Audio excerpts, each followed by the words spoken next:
So today's topic is dermatology, that is the skin, study of skin and skin disorder.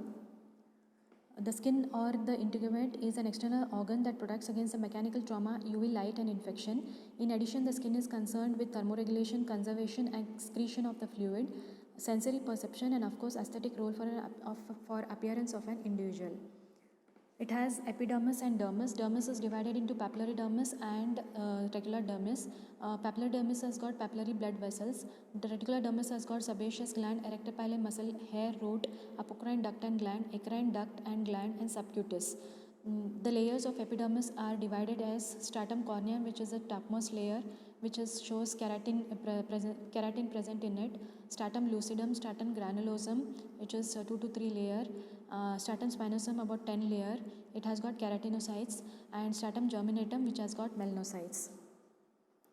Before starting on to the subject proper, you should know certain definitions, that is macroscopic terms and microscopic terms in the skin. So macule is a circumscribed lesion of up to 5 mm in diameter, characterized by flatness and usually distinguished from surrounding skin by its coloration. Patch, circumscribed lesion of more than 5 mm in diameter, characterized by flatness and usually distinguished from surrounding skin by its coloration. Papule, elevated dome-shaped or flat-topped lesion which is 5 mm or even less across. Nodule, nodule is elevated lesion with spherical counter greater than 5 mm across. Plaque is elevated flat-topped lesion usually greater than 5 mm across and may be caused by coalescent papules. Vesicle is a fluid-filled raised lesion 5 mm or less. Bulla is a fluid-filled raised lesion greater than 5 mm across. Blister is a common term used for vesicle or bulla. Pustule, discrete pus-filled raised lesion. Wheal is itchy transient elevated lesion with variable blanching and erythema formed as a result of dermal edema. Scale, dry horny pellet excrescences usually result from imperfect cornification. Lichenification, thickened and rough skin characterized by prominent skin markings, usually the result of repeated rubbing in the susceptible person. Excoriation, traumatic lesion characterized by breakage of the epidermis causing a raw linear area, often self-induced.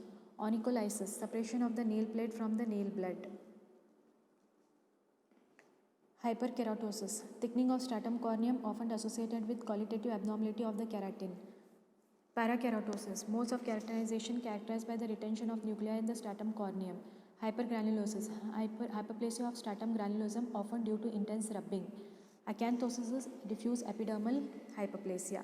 These are the important microscopic terms, that is hyperkeratosis, parakeratosis, hypergranulosis and acanthosis. Other microscopic terms are papillomatosis. This is surface elevation caused by hyperplasia and enlargement of the contiguous dermal papillae. Dyskeratosis is abnormal keratinization occurring prematurely within the individual cells or groups of cells below the stratum granulosum. Acantholysis, it's a loss of intracellular connection resulting in loss of cohesion between the keratinocytes. Spongiosis is intracellular edema of the epidermis. Hydropic swelling is intracellular edema of the keratinocytes, often seen in viral infection. Exocytosis is the infiltration of the epidermis by inflammatory or circulating blood cells. Now moving on to the disease skin disorders. Dermatosis is a common term used for skin disorder. Dermatosis may be of various types such as genetic, inflammatory, infection, granulomatous, connective tissue and bullous and scaling type.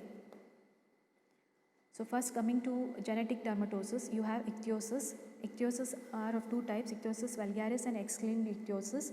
Ichthyosis vulgaris is autosomal dominant. It's a most common form and appears few months after birth. The lesions are seen on the extensor surface.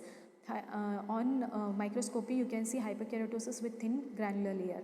X-linked recessive ichthyosis appears immediately after birth, affects the extensor as well as a flexor aspect, and microscopically hyperkeratosis with normal or thickened granular layer and acanthosis. So this was about ichthyosis. Keratosis palmaris et plantaris is an autosomal dominant as well as recessive condition where it affects the palms and soles. On histology, you can see hyperkeratosis, acanthosis and mild inflammatory infiltrate. Xeroderma pigmentosa is recessive disorder wherein there is decreased ability to repair the sunlight-induced DNA damage. And these patients are usually prone for squamous cell carcinoma, basal cell carcinoma and melanoma. Microscopically, you can see hyperkeratosis, thinning or atrophy of the stratum malpighian and chronic inflammatory cells. Darius disease or keratosis follicularis is an autosomal dominant condition. It is characterized by hyperkeratosis, papillomatosis, dyskeratosis. And dyskeratosis shows characteristics copes and rons, which are nothing but homogeneous basophilic dyskeratotic mass surrounded by a clear halo. And grains are grain-shaped elongated nuclei surrounded by homogeneous dyskeratotic material. There is suprabasal clefting seen, which has got acantholytic cells. Next, urticaria pigmentosa. Urticaria pigmentosa is a congenital form and it presents in adolescent age group, and it doesn't have any family history, and epidermis is usually normal. Increased melanin pigment is seen in the basal layer with numerous mast cells in the dermis. Ataxia telangiectasia is autosomal recessive condition. Microscopically, what you see is inside the dermis there are numerous dilated blood vessels. This was about genetic dermatosis. Second one is non-infectious inflammatory dermatosis. In this you have dermatitis, that is eczema, urticaria, miliaria, panniculitis. Dermatitis, it's an inflammatory response to a variety of agents acting on the skin from outside or from within the body, such as chemicals and drugs, hypersensitivity to various antigens and haptens. Urticaria or hives is presence of transient recurrent pruritic wheals. Miliaria is the condition in which there is cutaneous retention of the sweat due to obstruction of the sweat ducts.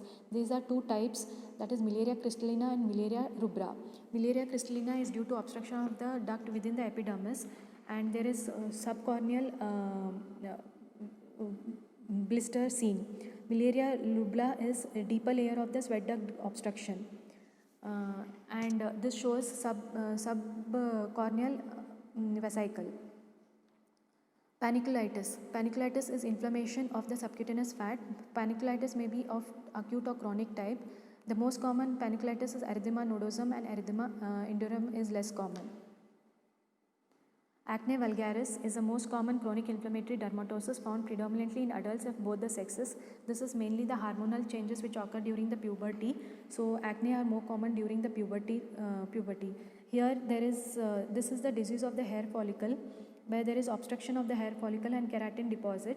There are two types of acne vulgaris that called as comedones. These comedones can be closed comedones or open comedones. Closed comedones are white comedones and open comedones are black comedones. Because of oxidation of the melanin pigment, they appear black in color. Coming to infectious dermatosis, in this you have impetigo, varicae, viral xanthema, superficial mycosis. Impetigo is a common superficial bacterial infection caused by staphylococci and streptococci. Varicae or warts are common skin lesions of the skin. There is a list given in the future slides. You can see the various viral HPV infection causing different types of warts. Viral exanthema, there is pox virus, and there are pox virus group and herpes virus group. Under pox virus group you have molluscum contagiosum, smallpox, variola, cowpox or vaccinia. Herpes group you have chickenpox or varicella, herpes zoster or shingles, and herpes simplex. Superficial mycosis. These include some of the common dermatophytes such as Trichophyton rubra and Pityrosporium. The disease, based on the location, you have different definitions. Tinea capitis is fungal superficial mycosis of the scalp. Corporis is whole body is involved.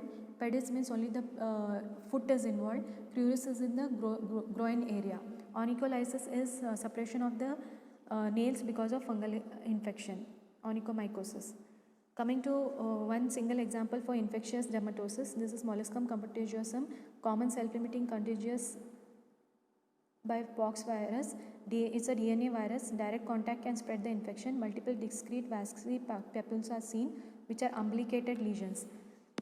In microscopy, you can see cup-like epidermal lesion with intracytoplasmic eosinophilic inclusion body. So this is the list of HPV infection, common wart and common type of the HPV type which causes the diseases.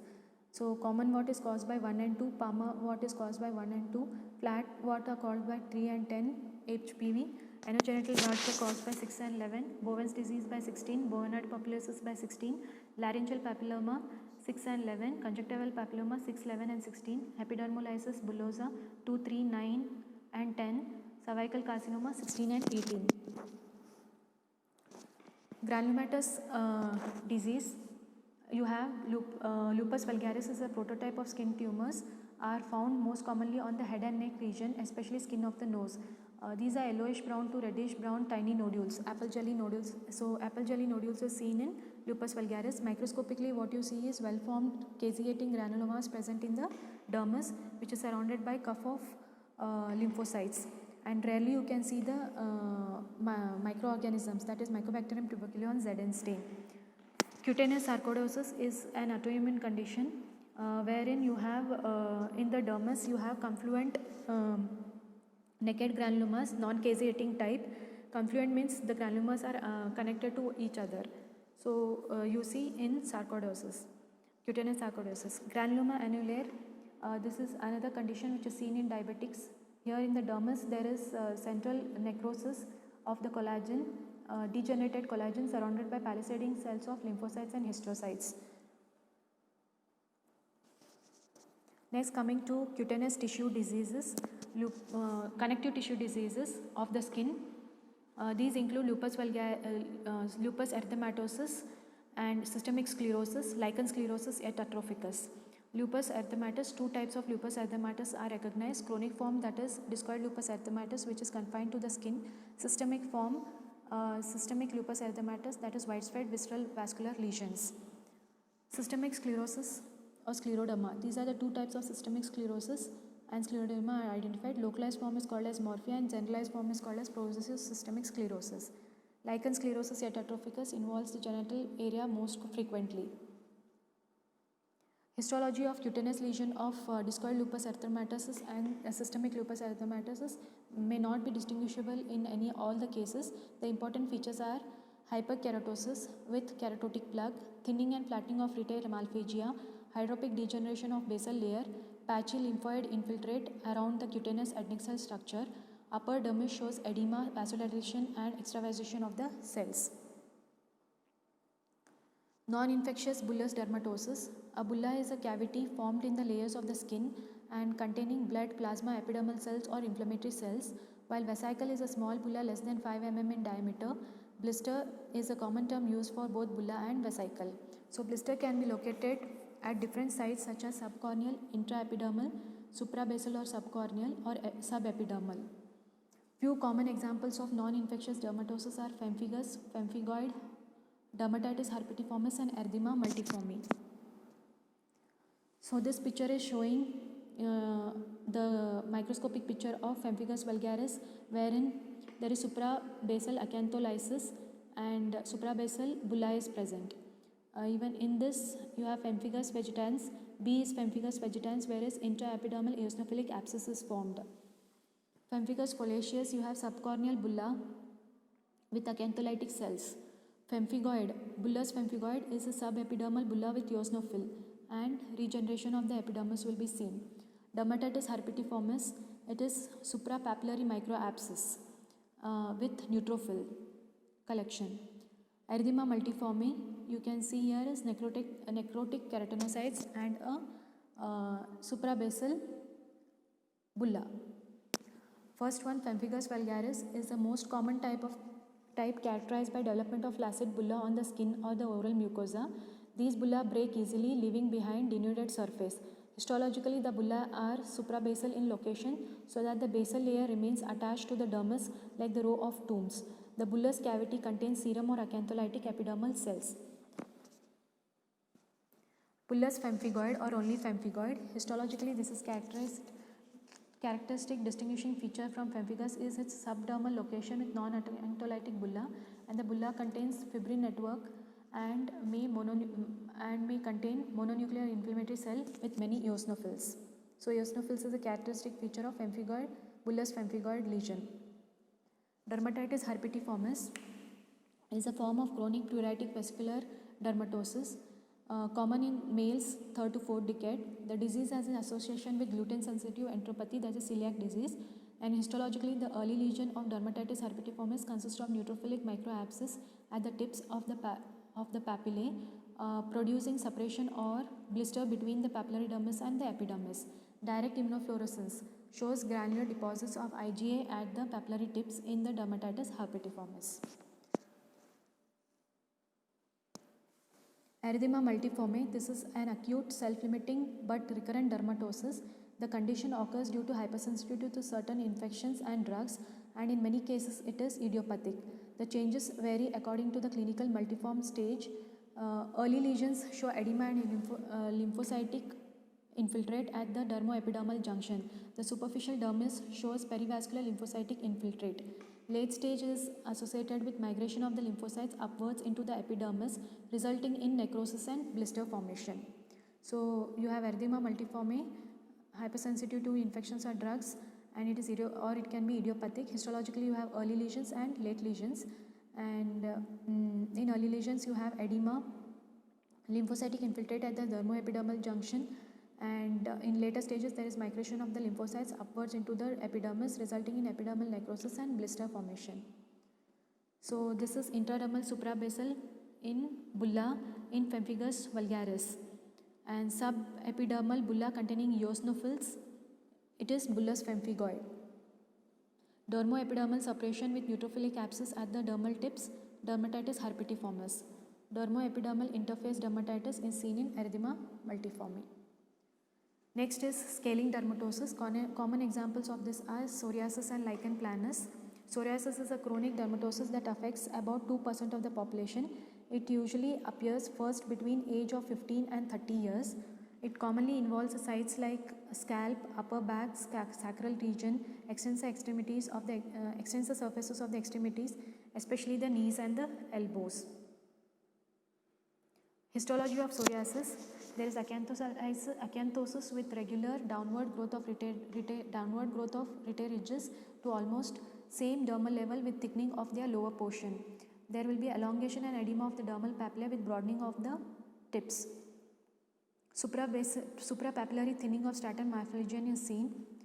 Absence of granular layer, prominent parakeratosis, presence of Munro microabscess in the parakeratotic horny layer is diagnostic of psoriasis. I repeat, acanthosis will be there, elongation and edema of the dermal papillae with broadening of the tips, suprabasal thinning of stratum malphigian, absence of granular layer, prominent parakeratosis and presence of Munro microabscess in keratotic horny layer is diagnostic of psoriasis. So you are seeing the microscopic picture of psoriasis where there is suprapapillary thinning, regular elongation of rete ridges, parakeratosis, micro-Munro abscess, thickened rete ridges, broadened papillae. Next one is lichen planus. It's another scaly lesion. It's a chronic dermatosis characterized clinically by irregular, violaceous, shining, flat-top pruritic papules. The lesions are distributed symmetrically with the sites of predilection being flexor surfaces of the wrist, forearms, legs and external genitalia. Buccal mucosa is also involved in many cases of lichen planus. Histologically, what it shows is marked hyperkeratosis, focal hypergranulosis, irregular acanthosis with elongated sawtooth rete ridges, liquefactive degeneration of the basal layer, a band-like dermal infiltrate of mononuclear cells sharply demarcated at its lower border and closely hugging the basal layer. So, I repeat the microscopic feature of lichen planus. There is marked hyperkeratosis, focal hypergranulosis, irregular acanthosis with elongated sawtooth rete ridges, liquefaction, degeneration of the basal layer, a band-like dermal infiltrate of mononuclear cells sharply demarcated at its border and closely hugging the basal layer. So this shows irregular acanthosis, liquefactive degeneration, sawtooth appearance, band-like infiltrate of the mononuclear cells. Thank you.